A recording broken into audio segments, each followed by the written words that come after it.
So today we are going to start our second lecture on ratio analysis, and we'll discuss the objective of the ratio analysis and advantages or uses of the ratio analysis in this chapter. So let's just start with the first topic, that is the objectives of the ratio analysis. So the first point is to find out the weak point of the business which need more attentions. ये हमें क्या करता है, ये हमें weak point find out करने के लिए हेल्प करता है. बिजनेस के जो वीक पॉइंट्स होते हैं उनको ये फाइंड आउट करने में हेल्प करता है, जो कि जिनको ज़्यादा अटेंशन की ज़रूरत है, जिसके ऊपर एक करेक्टिव मेजर्स, करेक्टिव एक्शन लिया जा सके, ये वो पॉइंट्स हमें फाइंड आउट करने में हेल्प करता है. Second point is to provide the information for making the comparison of firms' present ratio with the past ratio. तो ये हमें एक इंफॉर्मेशन प्रोवाइड करता है ताकि हम क्या कर सकें, कंपेयर कर सकें हमारी फर्म के प्रेजेंट रेशियो को विद दी पास्ट रेशियो. मतलब कि अगर हमें 2017 का डेटा अगर हमें क्या करना है, कंपेयर करना है विद दी 2018 डेटा और विद 2009 डेटा, 19 डेटा और 2020 डेटा. तो अगर हमें इनके कंपैरिजन करना है तो हम क्या कर सकते हैं, रेशियो एनालिसिस की हेल्प से हम उसकी कंपैरिजन भी कर सकते हैं.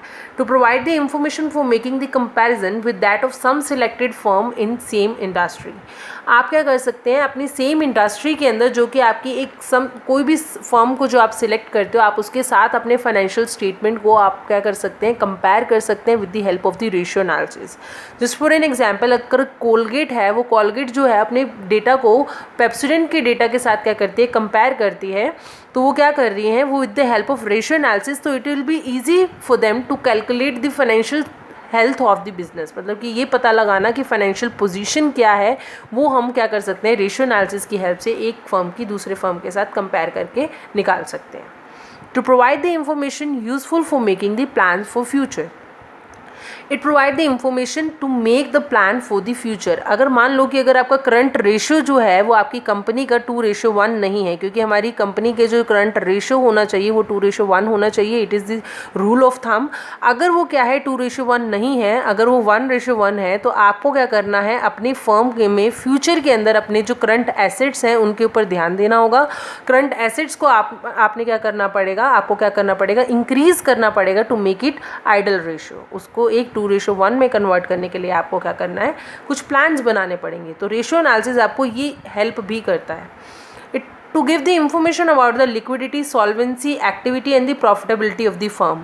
It help to know about the liquidity of the firm, कि फर्म की लिक्विडिटी कितनी है, सॉल्वेंसी क्या है फर्म की, फर्म के अंदर कौन कौन सी एक्टिविटीज़ हैं, and profitability of the firm, firm के प्रॉफिट्स कितने हैं, लॉसेस कितने हैं. ये जानने में आपको क्या करते हैं, रेशियो एनालिसिस हेल्प करता है. तो ये इन सब चीज़ों से आपको क्या करते हैं, रेशियो एनालिसिस हेल्प करता है. यही इसकी क्या है, ऑब्जेक्टिव्स हैं. Okay, so let's just start with the second topic, that is the advantages or uses of the accounting ratio. and advantages और यूजेस क्या हो सकते हैं आपके अकाउंटिंग रेशियो के अंदर. जैसे कि अब क्या है कि अगर आपके फाइनेंशियल स्टेटमेंट के डेटा को देखा जाए तो वो क्या करता है, वो इतना अंडरस्टैंडेबल नहीं होता हर किसी के लिए. But in accounting ratio it gives the tongue to the mute heaps of the figure given in the financial statement. जो आपके फाइनेंशियल स्टेटमेंट के अंदर ऐसे फिगर्स हैं जो कि क्या है, बिल्कुल म्यूटेड हैं, जिनसे हमें कोई कंक्लूजन ड्रॉ नहीं होता. तो वो हम क्या कर सकते हैं, अकाउंटिंग रेशियो की हेल्प से हम उसको कन्वर्ट कर सकते हैं और उनको हम अंडरस्टैंडेबल बना सकते हैं for the other peoples. So इसमें जो फर्स्ट पॉइंट है ये क्या है, he helpful in analysis the financial statement. ये फाइनेंशियल स्टेटमेंट को एनालिसिस करने में हेल्प करता है. फॉर एग्जांपल, जो बैंकर्स होते हैं हमारे, इन्वेस्टर्स होते हैं हमारे, और ट्रेड रिसीवेबल्स होते हैं जो कि हमारी कंपनी के साथ डायरेक्टली और इनडायरेक्टली कहीं ना कहीं वो कनेक्टेड होते हैं. तो वो हमारी कंपनी की फाइनेंशियल पोजीशन और कंपनी की प्रॉफिटेबिलिटी को जानने में अकाउंटिंग रेशियो उनको हेल्प करता है. Second is simplification of the accounting data. अब अकाउंटिंग डेटा जो है वो क्या करता है, हमारे जितने भी अकाउंटिंग रेशियो की हेल्प से सारा का सारा वो क्या हो जाता है, सिंप्लीफाई हो जाता है और समराइज्ड हो जाता है, जो कि हमारे हर किसी के लिए वो क्या हो जाता है, अंडरस्टैंडेबल हो जाता है. मतलब कि इसके अंदर क्या है, ये हमारे अकाउंटिंग डेटा को सिंप्लीफाई करता है. अकाउंटिंग रेशियो हेल्प करता है हमें ताकि हम अपने अकाउंटिंग डेटा को सिंप्लीफाई कर सकें, ताकि वो हमारे लिए क्या हो, अंडरस्टैंडेबल हो, जिसको हम बहुत ईजिली क्या कर सकें, समझ सकें। अब ये क्या है, ये एक रिलेशनशिप फॉर्म करता है दो फिगर्स के बीच में जो कि कॉज एंड इफेक्ट है। जैसे कि करंट एसेट्स और करंट लायबिलिटीज़, ये एक दूसरे की क्या है, कॉज एंड इफेक्ट है। एक बढ़ेगा तो दूसरा क्या हो जाएगा, उसका दूसरे के ऊपर इफेक्ट पड़ेगा, या एक घटेगा तो उसका दूसरे के ऊपर इफेक्ट पड़ेगा। तो ये क्या है कि ये क्या करता है, ये कंपैरिजन करने में हेल्प करता है दो एक्टिविटीज़ के बीच में, दो फिगर्स के बीच में। तो it simplify the accounting data. Third point is helpful in the comparative study. अब क्या है, आपका जो रेशियो एनालिसिस होता है वो आपको हेल्प करता है ताकि आप क्या कर सकें, कंपेयर कर सकें एक फर्म को दूसरे फर्म के डेटा के साथ भी और अपनी प्रेजेंट रेशियो को अपने पास्ट रेशियो के साथ भी। तो ये आपको एक कंपैरेटिव स्टडी करने में हेल्प करता है। मतलब कि आप इस अकाउंटिंग रेशियो की मदद से आप क्या कर सकते हैं, आप अपनी फर्म को दूसरी फर्म के डेटा के साथ भी कंपेयर कर सकते हैं और अपनी फर्म के प्रेजेंट रेशियो को अपनी फर्म की पास्ट रेशियो के साथ भी आप क्या कर सकते हैं, कंपेयर कर सकते हैं। तो ये इसमें भी आपको क्या करता है, हेल्प करता है। Fourth point is helpful in locating the weak spots of the business. अब क्या है कि अब ये आपको अकाउंटिंग रेशियो, आपके current years ratio are compared with those of the previous year. आप क्या करते हैं, अपने करंट ईयर के रेशियो को प्रीवियस ईयर के जो रेशियोज़ हैं उनके साथ कंपेयर करते हैं और अपने वीक पॉइंट को फाइंड आउट करते हैं कि आपका कोई वीक पॉइंट है तो आप उसको किस तरह से क्या कर सकते हैं, क्लियर कर सकते हैं, किस तरह से आप उसके ऊपर कोई करेक्टिव एक्शन ले सकते हैं ताकि वो दोबारा से आपका रिपीट ना हो। तो ये आपके अकाउंटिंग रेशियो आपको इन सब चीज़ों में हेल्प करता है। Fifth is helpful in forecasting. ये आपको फोरकास्टिंग करने में भी हेल्प करता है। It helps to prepare the plans for the future. ये आपको फ्यूचर के अंदर प्लानिंग करने में हेल्प करता है। जैसे कि यहाँ पर मैंने एक एग्जांपल लिया, इन 2018 आपकी जो सेल्स हैं वो हैं 10 लाख एंड द इन्वेंट्रीज जो हैं वो आपकी कितनी है, 2 लाख। तो आपको ये पता चल गया कि आपकी जो इन्वेंट्री सेल के अकॉर्डिंग है वो कितनी है, 2% ऑफ द सेल्स।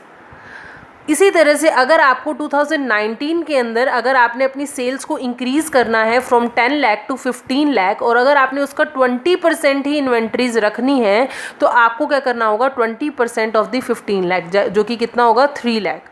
मतलब कि आपने अपनी इन्वेंट्रीज को कितना करना होगा, 3 लाख करना होगा to make it 20% of the sales. तो ये आपको एक प्लानिंग करने में हेल्प करता है फ्यूचर के अंदर।